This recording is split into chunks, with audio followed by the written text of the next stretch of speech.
The following is a special presentation of Tony Kurre Radio.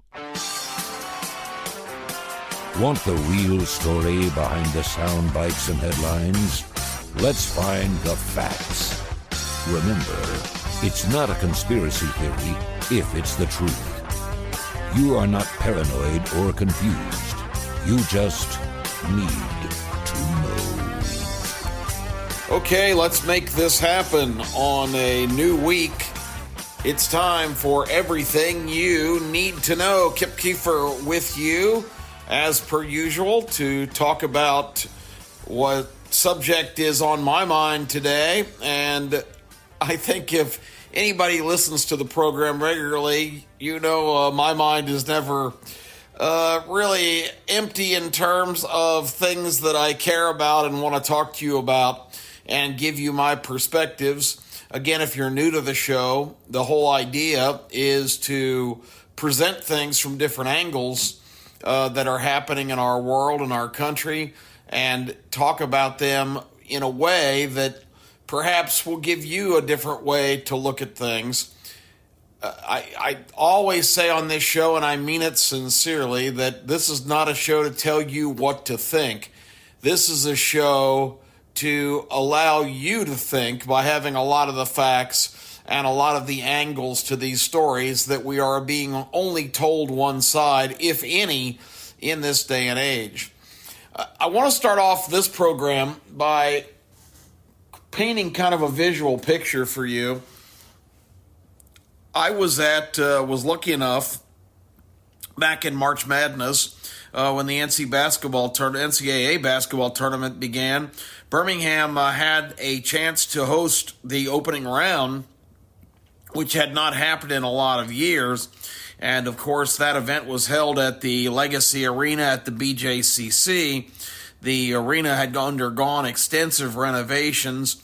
There was a time when Birmingham was a perpetual site just about every year in the tournament, or at least every other year. One of the big upsets of all time when the Arizona Wildcats upset an undefeated Kansas team that everybody assumed was going to waltz to the national championship. It happened right in downtown Birmingham, and Arizona, of course, went on to win the national championship that year. Was there with my son and have vivid memories of that day. And the irony was, we lived in Birmingham at the time, not knowing whatsoever that within about 2 years we're going to get a chance to move out to Kansas and live in Wichita. My son wound up going to Wichita Collegiate School here, started in football, and in the classroom went on to the University of Kansas, or Kansas University up in Lawrence. And the Jayhawks, during his time there, football team won an Orange Bowl, and the basketball team won the national championship, beating Memphis in a classic come-from-behind victory. So Case enjoyed his college experience and parlayed that into a very exciting career as the sports editor of the Las Vegas Sun, which is the newspaper out in Las Vegas. And he is covering the Las Vegas Raiders for all of their practices and games, home and road, ringside at all the big fights. So a little personal memory of being with him in the arena in Birmingham to see Arizona beat that mighty Kansas team, which would become his alma mater strictly by happenstance. So with that being said, the reason that I'm calling attention to that, this is not a podcast about basketball. It is a story of the crowd that night in the arena, jam-packed. It is a story about this past year when basketball in the NCAA tournament came back to Birmingham in the newly renovated BJCC, which looks sensational and provided a great early round venue for the tournament. And looking around to see that the arena, particularly for the evening session that night with Alabama and Auburn playing opponents back-to-back, which was quite the fortuitous situation here in Birmingham for the folks hosting that opening round regional. It was really exciting, and I was actually shocked to learn that the capacity in the BJCC Legacy Arena, a little over 17,000, and that's how many were on hand for that electric session in the opening round games. Over 17,000. Now, I know all of you have been to sporting events, concerts, big events, shows, 17,000 people. So picture an event you went to, maybe it only sat 10 or 12,000 or some significant number. But just think of the sheer volume of human beings that is. And with that picture in your mind, let me tell you that you may or may not know that last week on the south border, the southern border of the United States between Mexico and U.S., the crossings of migrants from 55 countries around the world. This is not just a mass migration of Mexican and Central American refugees seeking asylum that is being portrayed. This is the intentional shuffling of people from Europe and Asia and the Middle East and Africa coming in droves. Last week, again, now picture the 17,000 jammed in to the BJCC. That in 2 days last week, Wednesday and Thursday of a week ago, 9,000 crossings on Wednesday, 8,000 more on Thursday. That is the 17,000.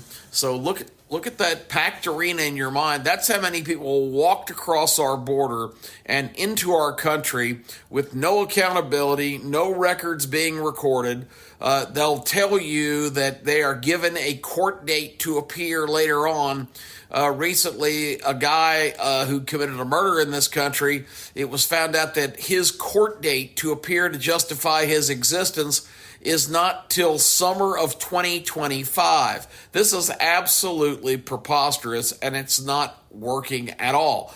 This is not, the term illegal immigrant is maddening to me because these, ladies and gentlemen, are not immigrants. These are migrants. These are people that are being recruited and transported and assisted by the most hideous group of support people that starts with these humanitarian organizations is what their cover is, but it's really multi-gazillionaires like George Soros and others who are trying to bring as many of these refugees into the United States as possible to create havoc and chaos and financial ruin.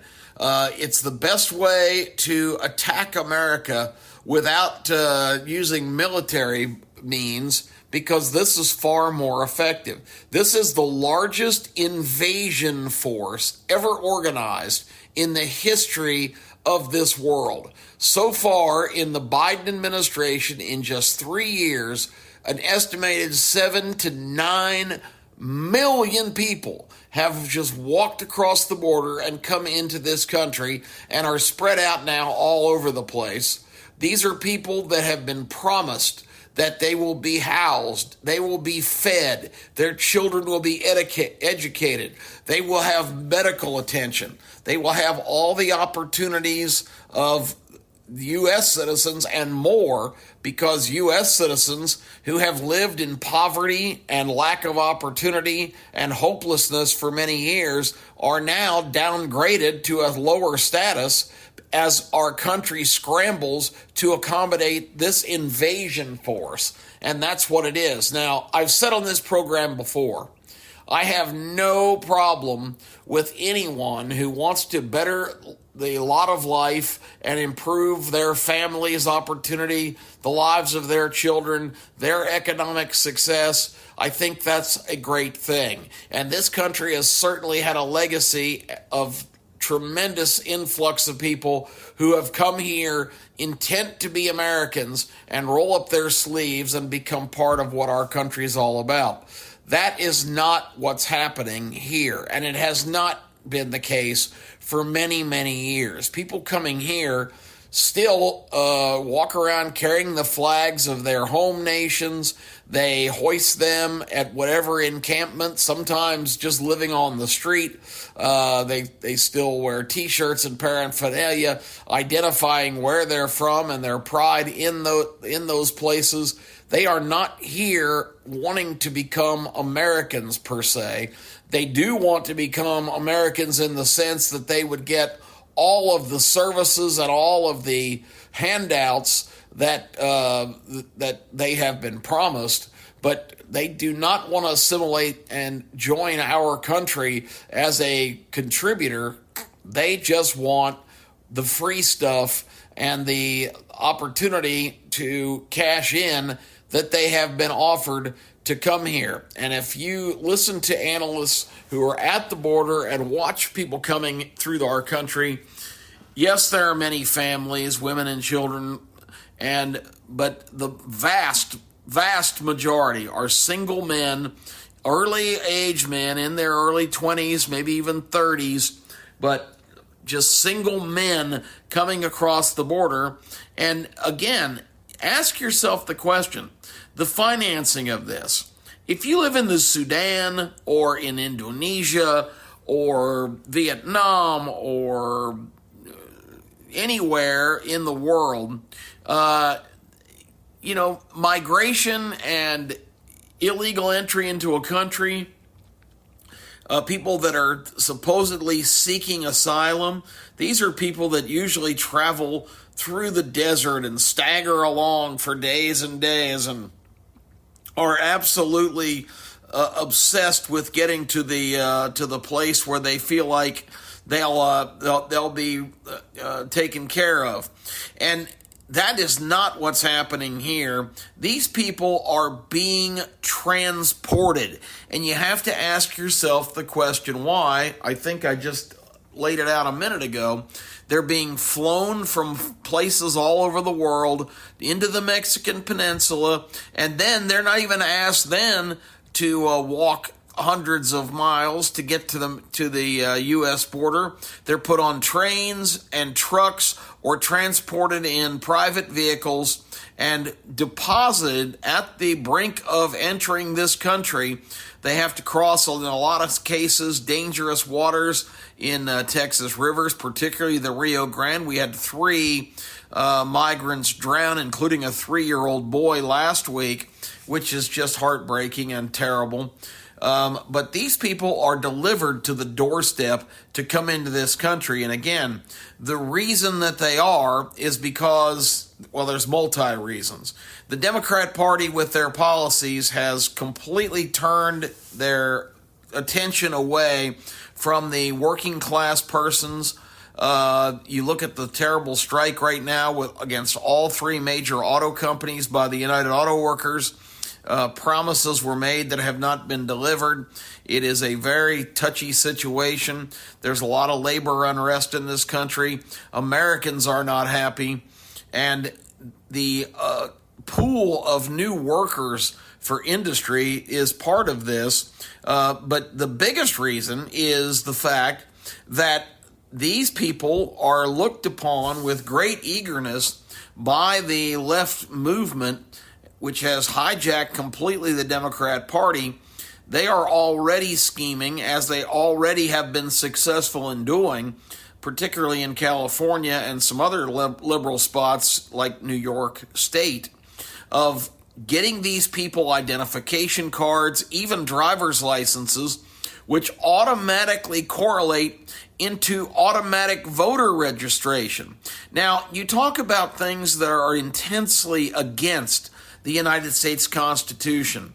Elections in America are to be voted on by the citizens of the United States. End of story. There's no gray area there. A guy driving a truck or working in a factory that is not a United States citizen has absolutely no standing to cast a ballot. But the people that they have alienated and run off, the hard-working blue-collar workers, the people in the inner city that have lived in poverty and gotten nothing from the support of the Democrat Party for this amazing period of decades, and yet loyally continue to go back to the well and send these really despicable people back to Washington. This is an effort to bring in a new economically dependent on government voting class and turning them loose, and a giant block of voters to replace those that they've alienated and lost. That at the end of the day is the biggest reason. The second biggest reason, and the irony of this is just rich. The irony of saying, well, all of these policies by MAGA Republicans are threats to our democracy. Well, that's an interesting take on a movement that is expressly the biggest threat to our democracy possible, because instead of preserving the democracy, this is an effort to tear it down from the core, to take away the rights of American citizens, to completely usurp the Constitution by letting the borders be wide open, which another provision of the establishment of our forefathers and the constitutional principles that we stand upon. It is the federal government's job to protect the borders. Remember when the Ukraine war broke out, one of Joe Biden's earlier statements was, it's absolutely essential that we rally to the cause to protect the integrity of the Ukrainian border and to preserve the sovereignty of that free nation. Well, at the time, I think it was one of the earliest need to knows, I said, what about America's border integrity? And what about the preservation of America's sacred sovereignty? Those things are completely being ignored, and they're being ignored on purpose because, again, these people believe that to get the kind of change they want, to take the individual freedoms and liberties of Americans away and put everything into their column in terms of being in charge, power, control, and the ultimate motivator. If you have power and control, you have all the money. And that is exactly what they're working toward. So their theory is this country can only be imploded from within. It's too mighty, and the people are too determined to maintain their freedom.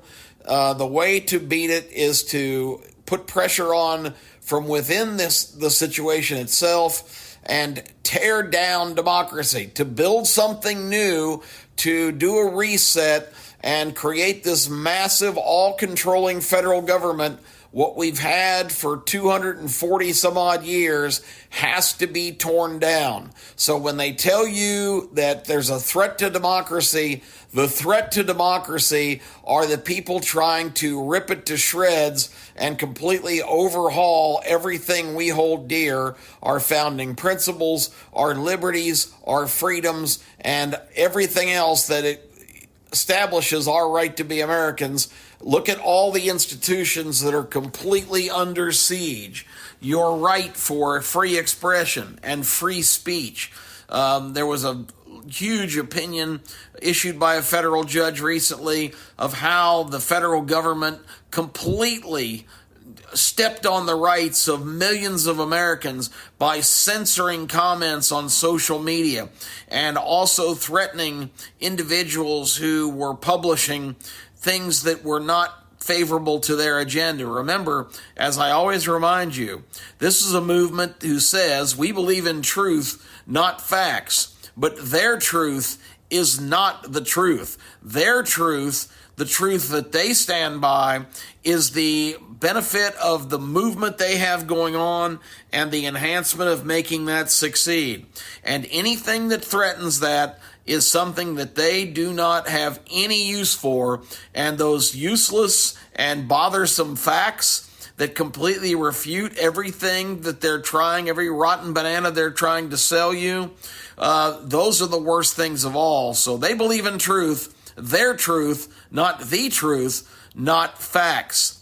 Keep that in mind in everything you see and hear, because the amazing thing is, as they perpetrate this tremendous fraud and tell you that our country is having unprecedented economic growth, that is just a blatant lie, and every American's wallet and shopping experience and trip to a restaurant or Uber ride or whatever you might have it. I'm in Wichita, Kansas today doing this report. I can tell you that the flights that I've been taking up here to work on a business project are so expensive that it's at the point where a regular American doesn't really have even getting on an airplane at their disposal as a choice. It's so cost prohibitive because the cost of running these businesses and fueling, of course, these airplanes, and absorbing endless criticism about the evils of the industry because of their negative impact on the climate, makes this industry one of many that are under siege. And the Biden administration, one of the first things they did, of course, was to declare war on American gas and oil production. We went from 100% energy independent and supplying energy around the world to basically shutting off the spigots, cutting off the supply. Now we're begging rogue nations for fuel, and the lifeblood of any economy is the energy that runs it.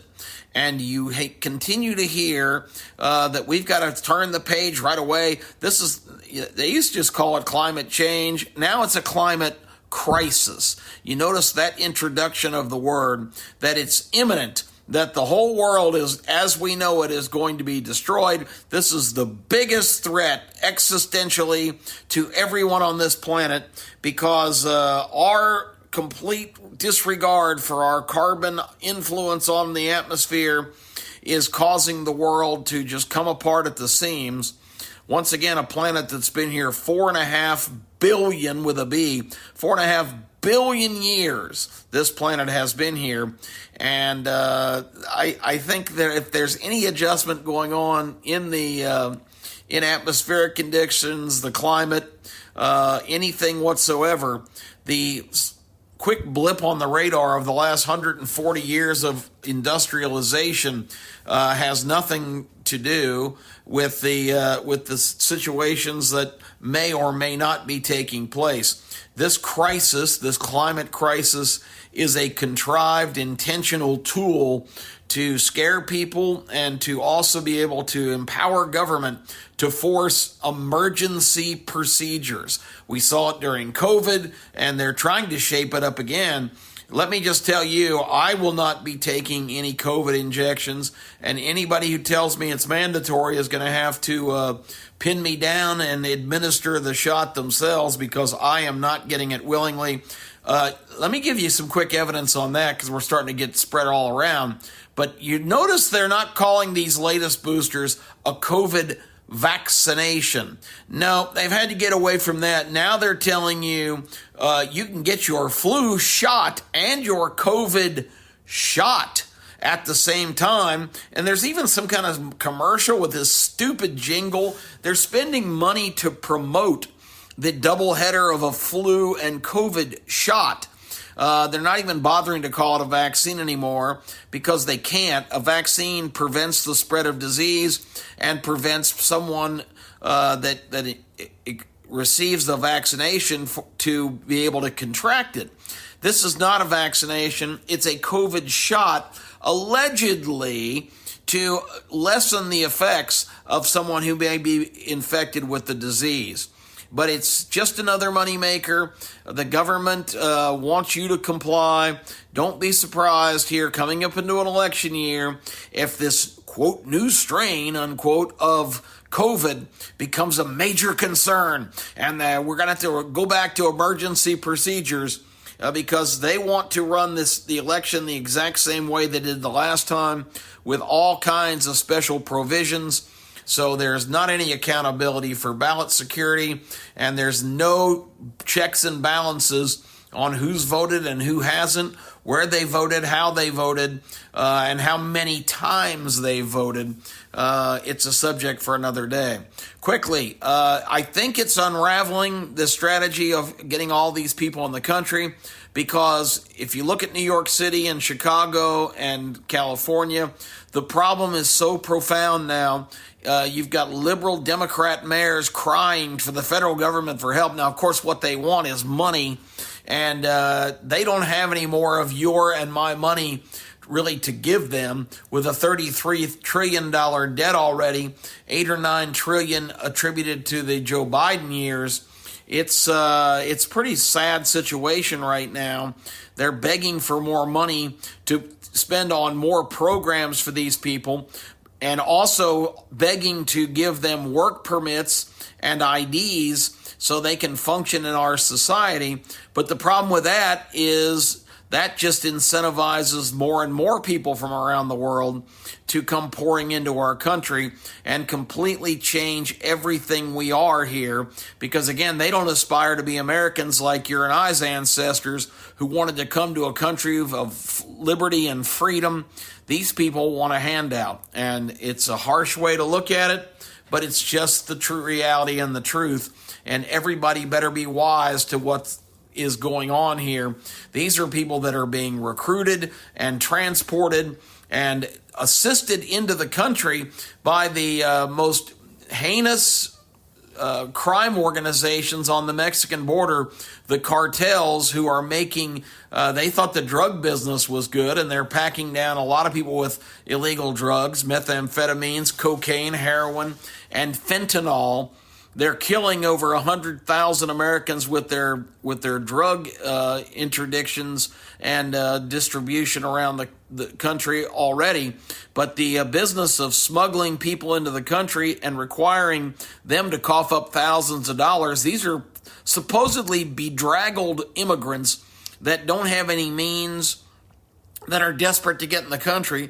How are they going to the pocket and reaching in and pulling out $1,500 or $2,000 for illegal entry facilitated by these crime organizations? A lot of questions to ask yourself as we go forward.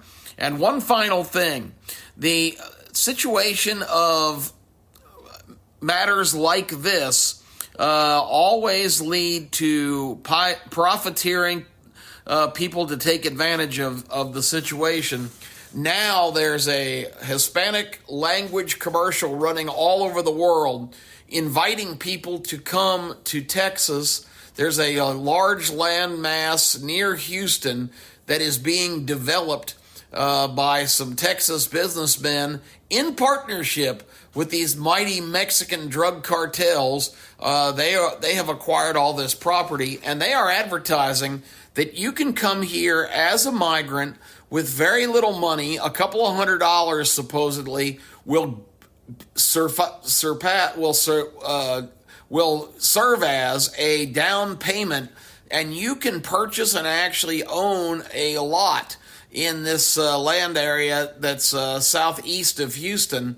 And if you do that, you can build some kind of structure on those places. They'll even help you finance that, and you sign a bunch of paperwork. Eventually, of course, most people will default on their payments for the property, or if they do manage to build a structure, and these people will repossess these areas and just continue to do it all over again, making money every time a transaction turns. So now we've got corrupt people in this country, and they are spreading around a lot of money to be able to do what they want to do. And this is not targeting anybody on the left side of the ledger, because this is a lot of Republican-controlled territory in terms of congressional districts, and even the Crusader, recognized as the biggest thorn in the side by a lot of people of spreading migrants all over the country and getting them out of Texas, Governor Greg Abbott,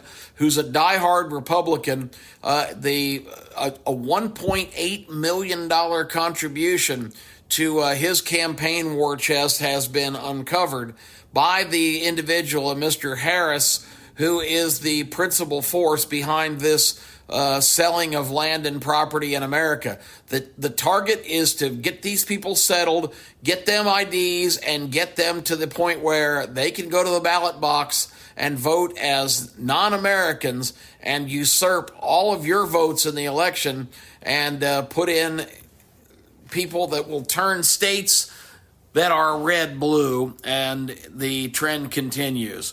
A lot of sobering facts you need to know. Again, picture an arena full of people, and that's how many people walked across your border last week, adding up to the millions that are in this country. We don't know who they are, we don't know where they are, and we don't know what they're up to. But one thing's for sure, all of them have their hand out because they've been promised free stuff: food, housing, medical care, schooling for their children. It's causing terrible infrastructure problems, and it's going to collapse this country. There's no way that if we don't reverse this trend, we can sustain ourselves through this kind of invasion. And don't kid yourself, that's exactly what we're dealing with. I'm Kip Keefer. That's Need to Know for this week. Hope we had some points for you to think about. Don't forget Kip Keefer and Tony Kurre. Keefer and Kurre this week. We will have a new episode coming up of, I don't know what we're going to talk about yet. It's Tony's week to choose, but it will be an entertaining show like it always is. And don't miss our show on Saturday mornings, Keefer and Curry's starting lineup as we get you ready for college football, 10:30 Saturday mornings on ABC 3340 Birmingham. I'm Kip Keefer. Have a good week, everybody, and stand up for your country and for yourself. It's time that we take a united stand and turn the tide. I don't like the idea of having to round up and deport millions of people, but if we're going to survive as a country, that's the direction we're going to probably have to head. Some hard choices ahead. Take care. Thank you for listening. This is Need to Know. I'm Kip Keefer. All the best to all of you, and God bless America. This has been a special presentation of Tony Kurre Radio.